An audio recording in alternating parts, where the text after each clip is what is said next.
What's up, everybody? And today we're checking out World War II veteran versus HOA, Vanti Barfoot. This is by the legendary Fat Electrician. Listen, we've been doing a lot of news stories the past week or so, and it's very heavy stuff, quite a lot, isn't it? So what better way than to relax, listen to the best storyteller on YouTube tell a story about a veteran destroying a HOA, or at least that's what I hope happens, because if it's a veteran versus a HOA, my presumption is the HOA gets absolutely destroyed. Oh, that's my hope, because nobody likes HOAs. Anyway, before we get started, check out Chug, 10% off, link down below for the best drinking vessel in the world. If you are like me and you're starting to want to buy things that last a lifetime, rather than buying shit that just lasts I don't know, 6 months and it starts falling apart. If you want something that'll last a lifetime, get yourself one of these. 10% off, link down below. You're not going to get a better deal anywhere else, and they are legitimately fantastic. Handmade with sustainable materials here in the UK by a small business.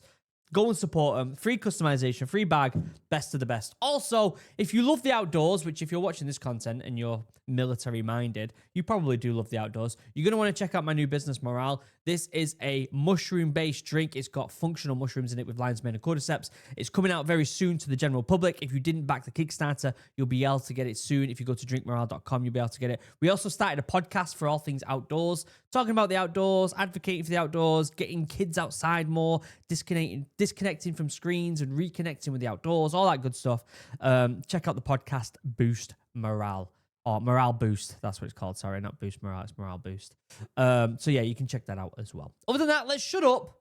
Let's pull up this and let's have a bit of a laugh. And let's hope that this is kind of funny watching a HOA get destroyed. This is it. This is a trifecta, a video where I finally get to talk about the military while simultaneously bashing on Karens and HOAs all at the same time. Ladies and gentlemen, the year is 2009. It's December, and it's been one of the craziest years in recent history. Barack Obama has just been inaugurated president. The record for the highest grossing movie of all time has just been shattered by Avatar. The #1 song of the year is the Black Eyed Peas' Boom Boom Pow. Michael Jackson, the king of pop, has passed away, and Kanye West is now famous for interrupting Taylor Swift during the... And in 2009, I also was in the Royal Marines Commandos. I joined in 2008, got my Green Beret in 2009. Was it 2009 when I got my Green Beret? I think it was the end of 2009 or beginning of 2010 because I got injured.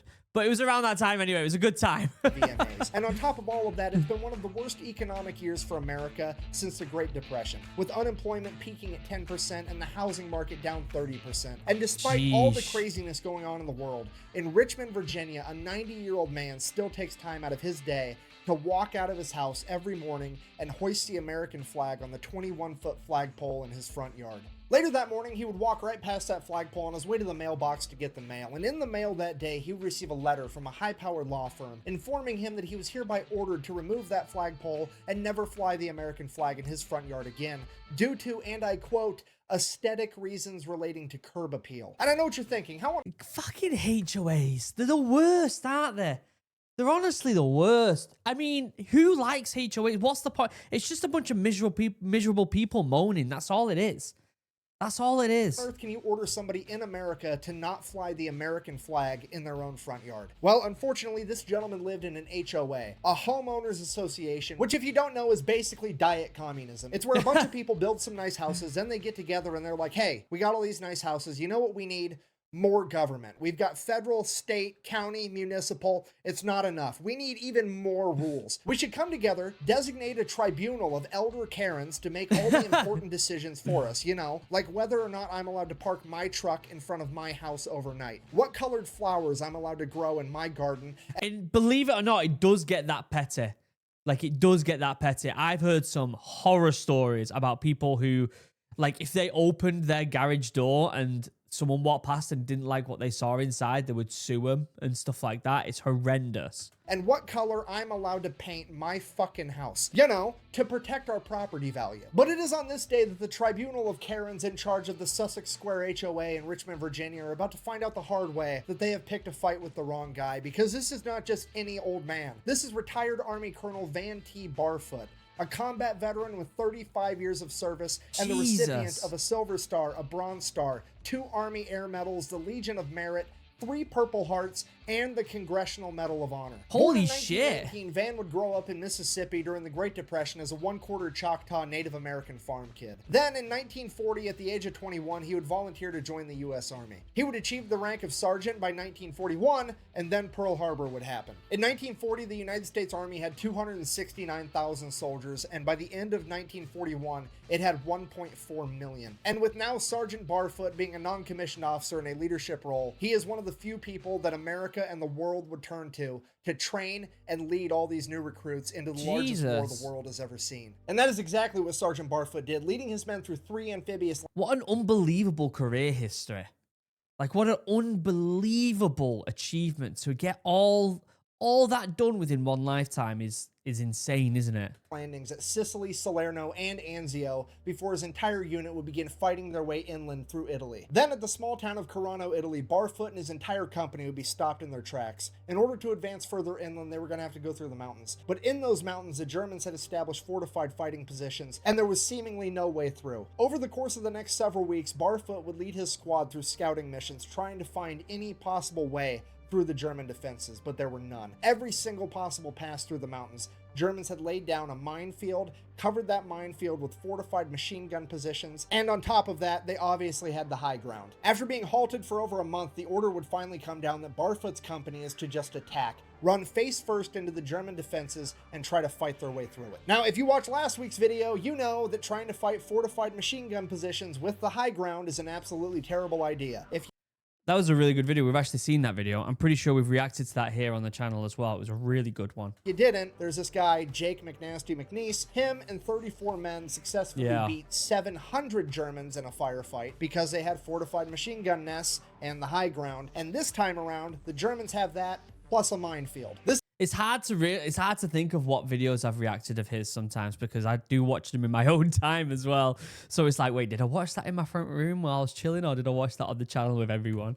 I try not to watch them all on my own time because people want to see me watch them, but still. This is borderline a death sentence for Van's entire company, and everybody knows it. Now, Sergeant Barfoot believed that leaders should lead from the front and be willing to die for their men if necessary, which is the politically correct way of me telling you that Barfoot's about to do some gangster shit. He goes to the company commander and is like, hey, we're all gonna die anyways. Let me go out there with just me and my squad. We'll try to traverse the minefield, get in there, take out all the machine gun positions just by ourselves. Company commander's like, I mean, we're all gonna die anyways. Fuck it. Why not throw a Hail Mary, give you a shot? So that's exactly what they do. Barfoot takes off like a bat out of hell, leading from the front, not checking to see how far behind his men are. And this is through a minefield?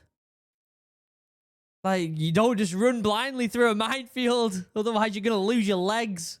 And makes it all the way through the minefield, jumps into the ditch, looks behind him. His men haven't made it yet. Doesn't matter. Gotta keep pressing forward. He gets to the first enemy machine gun emplacement, throws a grenade in there, blows up, bang, goes in to check, just anatomical confetti everywhere. Nobody survived. None of his squad mates have made it yet, but he hasn't heard a mine blow up in the background, so they must be okay. They're just being overly cautious. He advances to the second machine gun emplacement, rushes in, kills 2 Germans, the other ones surrender. At this point, Barfoot's squad catches up with them. Apparently 2 of them have gotten hurt while traversing that minefield, at which point Barfoot's kind of just like, fine, whatever, just stay with the prisoners, I'll take care of it. Just complete dad energy of like, hold the flashlight and stay out of the way, I'm fucking working.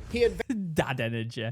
Have you seen the, I'm not sure which beach it is in Normandy, but there is a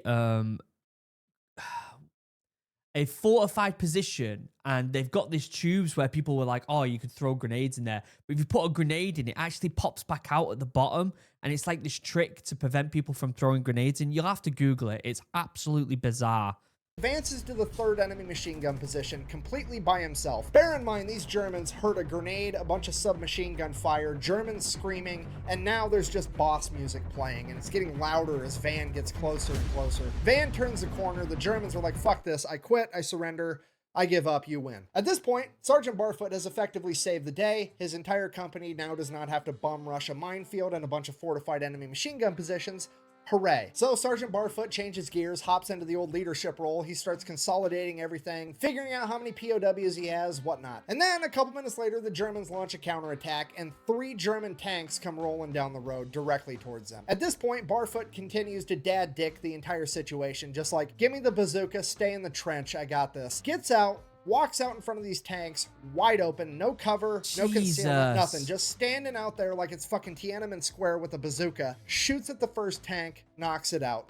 The other two tanks are just kind of like, I mean, it's one crazy American with a bazooka standing in the open. This is for sure a trap, right? So they turn around and retreat. Now, just so we're all on the same page, this man has sprinted through a minefield, cleared 3 German machine gun nests, killed 8 Germans, captured 17 more, and knocked out a tank in the span of like 45 minutes. Yeah, and they're going to tell this guy to not put an American flag in his front garden? Like, imagine the audacity to think you can do something like that, or tell someone like that they can't put an American flag up. The audacity. And he's like, I can do more. So he advances further into enemy-held territory by himself, finds a German artillery emplacement, proceeds to blow that up too, and then he's like, okay, that's probably enough for today. And he goes back to his men. He then proceeds to get his men and all of the POWs back to the company, and he himself personally carries his 2 wounded men back 1,700 yards. And that's it. That's the end of the story. That was like Tuesday to this guy, and he just goes on fighting through the rest of World War II like it was nothing. A couple months down the road, his entire unit's in France. The commander walks up to him and is like, congratulations, you're receiving the Medal of Honor. At which point, Barfoot requests that he receives it in the field in front of his men. He didn't want to wait till they got home and had a ceremony. He didn't want it in front of friends or family or Congress people. None of that. He wanted it in front of the men that nominated him to get it because that's what meant the most to him. He didn't really care about the medal itself. He cared that the men that he was tasked with leading into battle thought so highly of them that he thought he deserved that medal, and that's why he requested that he receive it in front of them. He would go on to make it through the war in one piece and return home as a Medal of Honor recipient and war hero. At this point, Lieutenant Barfoot... I've said this before on previous videos, there's so many stories of incredible feats from soldiers, and we'll just never know about them. We'll never know about them. They'll just kind of disappear in history. And that's why I love channels like this. That's why I absolutely admire the Fat Electrician storytelling, because it's keeping these stories alive. This individual might have died and everyone might have just forgot his story and it's gone in time, right? It might have just been a name on a record that got a medal. But thanks to a video like this, that story's been told. And hopefully, as long as YouTube doesn't delete this video at some point, the story will be here for people to see for a very long time. And that is so special, in my opinion. There's too many stories that dissipate in time. Then goes on to serve throughout the entire Korean War, seeing it through to its completion. He has now served 20 years in the military, and it's time to retire, is what most people would say. But Barfoot, on the other hand, is like, fuck it, I just need to do something new, something exciting, maybe a little bit easier on my knees. This whole light infantry thing isn't as light as I heard it was. I want to go ahead and be a helicopter pilot. So he goes to Army Aviation School as a major, and at the age of 40, ends up being one of the top helicopter pilots the Army has, and then he goes on to serve in Vietnam as a helicopter pilot. Okay, Jesus. If you don't know, during Vietnam, like most dangerous jobs, tunnel rat, helicopter pilot, door gunner, hands down, not even a question, serves throughout the entire Vietnam War, comes back home, finally retires after 35 years in service and achieving the rank of colonel. He then goes on to finish out the rest of his working life. Wow, that whole HOA should be appointing him as the leader, not only to keep an eye on everyone, but to protect people.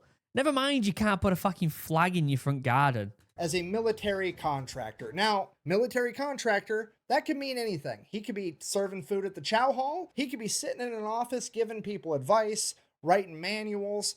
He could be doing some extracurricular gangster shit. We really have no idea. Yeah. However, I will point out it's a little bit odd that some dude from Mississippi decided to put his roots down in Richmond, Virginia, which is like, I don't know, an hour away from CIA headquarters. Like, you do what you want with that information, I guess. Yeah, fair one. Then, after a career of doing some extracurricular gangster shit, contracting, he would go on, retire, and live happily ever after until one day in December of 2009, when at 90 years old, he would open a letter informing him he was not allowed to fly the American flag in his own front yard, which, bear in mind, literal Nazis with machine guns couldn't stop him from flying the American flag in Germany in the 1940s. And now you're going to try to tell him he can't do it in fucking Virginia in his own front yard. It's a bold strategy. So the next day, It's a Colonel bold Barfoot's strategy. son-in-law calls up the local radio show. They run with the story. It gets picked up nationally almost immediately. Everybody from the White House press secretary to Fox News to the local VFW is absolutely furious. Okay, stop. At this point in time, it's 2009. Barack Obama's president. Do you understand what I've just told you? This HOA is fucked up so bad that they've got the Obama administration and Fox News to agree on something, okay? This is a critical fucking error on their part. Yeah, that's not a very common thing in America, to get two sides of the political party to agree on something. Oh my days. The HOA would end up backing down within a week because apparently when the entire nation is looking at you like the Eye of Sauron, it ends up being bad for the aesthetics and curb appeal of your little neighborhood. And then the law firm that wrote the letter in the first place has since renamed and rebranded their entire law firm. And it's been signed into Virginia state law that no HOA can tell anybody to not fly the American flag on their property. Colonel Barfoot, proving victorious yet again, would then go on to fly the American flag in his front yard every single day for the next 2 years until passing away in his home at the age of 92. And as of March 2023, Fort Pickett in Virginia has since been renamed to Fort Barfoot in his honor. So in conclusion, whether it's a little old man at the restaurant eating ice cream for dessert, your friendly neighborhood mailman, or just some elderly gentleman trying to fly the American flag in his front yard, try to be nice to everybody because you really might not know who you're fucking with. Thanks for watching. Best way to support the video is go buy some merch at thefatelectrician.com. Quack bang out. I feel personally, and still feel personally, that I was doing my job. A leader is supposed to protect, lead, and sacrifice himself if necessary. I just can't imagine me ever fighting for a leader that wouldn't do that. What a legend. What an absolute legend. What an absolutely fantastic video, as always, by the Fat Electrician. I felt like I needed that. A good story, an uplifting story after a week of just talking about news when it comes to like bombing in Iran and all that crap. It's nice to just get it out our system a little bit, innit? To watch something that's a bit more uplifting and talking about absolute fucking legends like Vanti Barfoot. What an absolute legend. Imagine getting a whole base named after you. You've got to be a legend for that alone, never mind all the other stuff he did. I'd love to know what you think in the comment section down below. If you want me to react to some more Fat Electrician, I will, as always. Please go over to the original video, give it a like, subscribe, all that good stuff. His videos are fantastic. I feel like saying that at this point is pointless because I'd be surprised if any of my subscribers are not subscribed to the Fat Electrician already. He's now sitting at 1.79 million subscribers. I think the first time I reacted to one of his videos, he was like at 500,000. So what an absolute legend for getting where he is right now. And I admire him for telling the stories of people that would inevitably be lost in time if it wasn't for people like him. So go over there and give him some love, okay? Check out Chug, 10% off, link down below. Also, check out Morale and the new podcast, Morale Boost. Very excited for that as well. Until next time, I love you all. Have a wonderful day. Goodbye.